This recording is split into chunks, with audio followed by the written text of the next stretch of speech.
Oke, assalamualaikum warahmatullahi wabarakatuh. Kali ini jumpa lagi, selamat datang di channel saya Share Knowledge. Oke, saya doakan semoga tambah sukses semua. Oke, kali ini saya mencoba moto vlog riding sambil merekam jalan dengan kamera mirrorless Nikon 1J5 saya sebelum matahari terbit. Masih malam berarti. Nah, ya lumayan sih hasilnya seperti ini. Ini berada di Jalan Ciatraya BSD City, Kota Tangerang Selatan, Provinsi Banten. Seperti video motovlog yang sebelumnya, jadi kita menikmati pemandangan jalanan sambil ngobrol-ngobrolan ringan. Dan kali ini topiknya adalah pelajaran yang saya dapatkan dari pengalaman menjadi sales. Sales itu pekerjaan yang dihindari banyak pencari kerja ya karena tidak ada gajinya, katanya begitu, atau kalaupun ada sangat kecil. Bahkan ada yang tidak digaji kalau tidak mencapai target penjualan begitu. Ya. Dan kerjaannya berat katanya harus banyak kenalan, harus pinter ngomong, harus punya mental baja, bahkan nggak punya kemaluan begitu, nggak punya rasa malu maksudnya, dan bahkan bisa maksa orang gitu, atau bahkan lebih ekstrim lagi bisa nipu orang begitu ya. Tapi kalau pengalaman yang saya dapatkan tidak selalu begitu sih.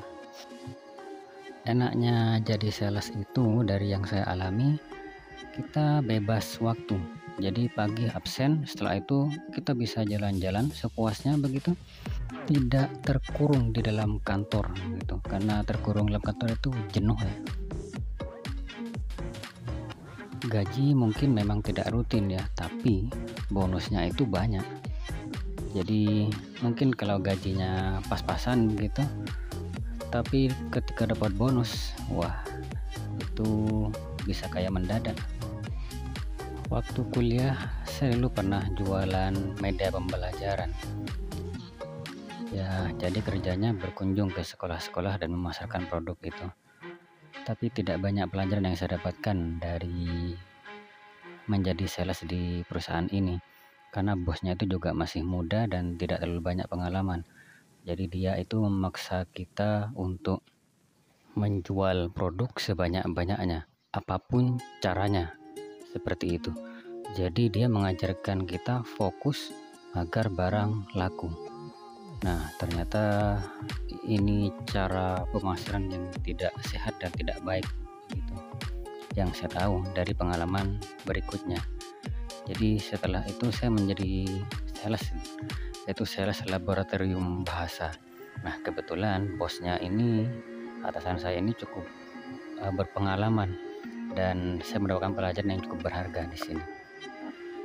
Jadi kata bos saya ini, setiap kita berkunjung kepada calon customer itu jangan langsung membicarakan produk, karena kita itu menjual barang itu kepada manusia. Nah, maka relasi kita yang penting. Jadi bahkan kata beliau, tujuan kita ke sana itu silaturahim yang pertama, menjalin hubungan baik, itu yang pertama begitu. Maka anggap mereka seperti keluarga ya begitu. Nah, ini juga sama dengan pelajaran yang pernah saya dapatkan dari bukunya Larry King. Kalau Larry King itu di bukunya bilang, kalau nggak salah judulnya itu Seni Berbicara kalau nggak salah. Jadi kata Larry King, kalau kita memasarkan produk, jadi anggap orang yang kita ajak bicara atau calon customer kita itu bikin dia merasa dijadikan orang penting atau merasa diperlakukan sebagai orang penting di hadapan kita. Nah, kalau kita bertemu orang penting kan pasti kita banyak bertanya tentang kehebatan beliau, tanya keluarganya, tanya kabarnya, dan semacamnya begitu. Jadi tidak melulu menjelaskan kebaikan-kebaikan produk kita ya.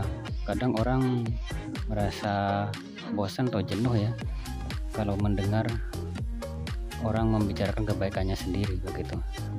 Orang lain itu senang kalau mereka kita dengarkan dan mereka akan cerita banyak begitu. Nah, dari situlah relasi itu akan terjalin dengan baik dan kita akan menjadi keluarga, rekan atau partner bisnis.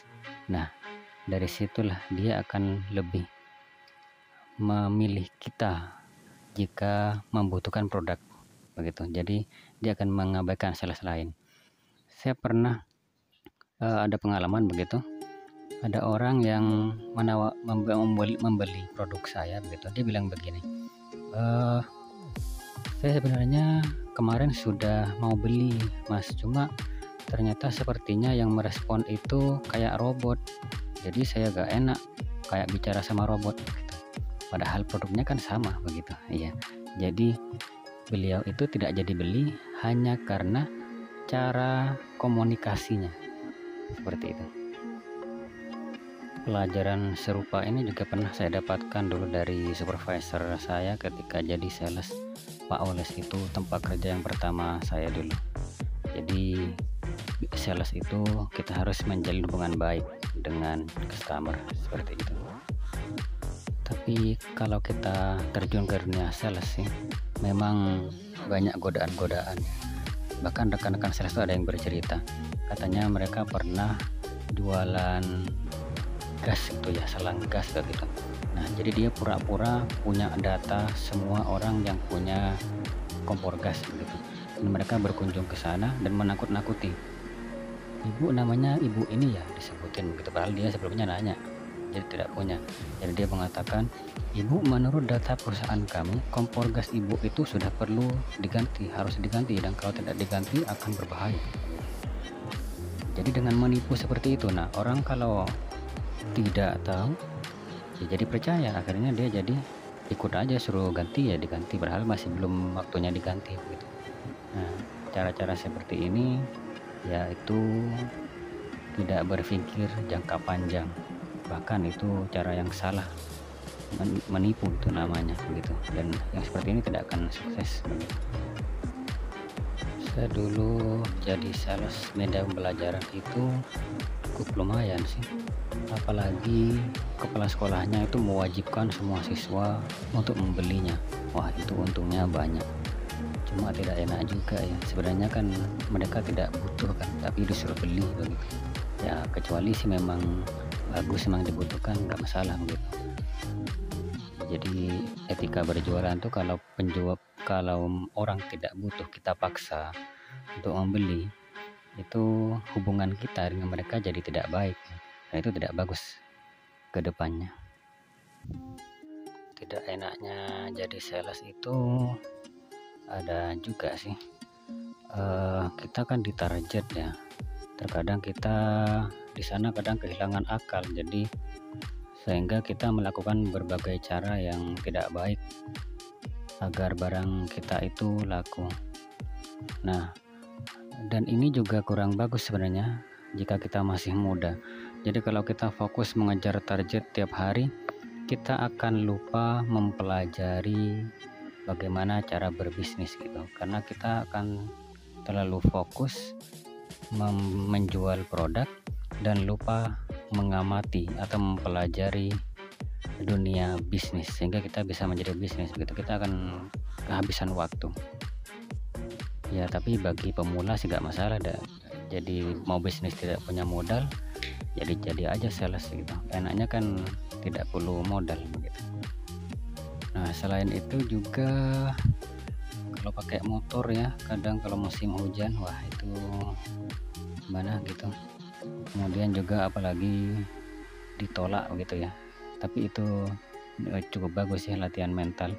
Saya pernah juga ditolak oleh kepala sekolah begitu mau menawarkan lab, dia tidak mau, katanya sibuk.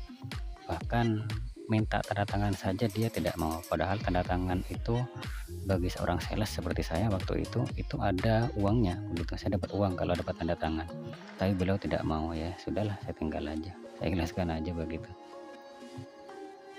ya. Dan bahkan saya pernah juga nabrak orang begitu, hanya nggak sengaja, sudah pelan karena lampu merah begitu di pinggir kiri, tiba-tiba di depan mobil yang sedang antri itu menunggu lampu merah ada yang nyebrang begitu. ya tentu saja kena tabrak begitu.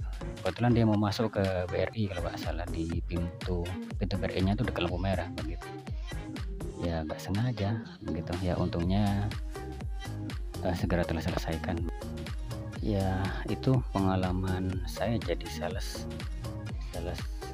produk kesehatan, yaitu di Pak Oles, kemudian media pembelajaran, kemudian laboratorium bahasa. Jadi saya tuh seperti mendapat pelatihan gratis dalam berkomunikasi dan dalam memahami orang. Jadi saya jadi paham bagaimana cara menghadapi orang, bagaimana agar orang suka diajak ngobrol, bagaimana agar orang itu mau memperhatikan kita, mau mendengarkan apa yang kita sampaikan. Nah, itu saya dapatkan dari menjadi sales. Oke, sekian dulu obrolannya. Video jalan-jalannya cuma sebentar, ini kurang panjang. Ya, semoga yang menonton video ini semakin sukses, semoga dimudahkan urusannya. Oke, amin, Allahumma amin.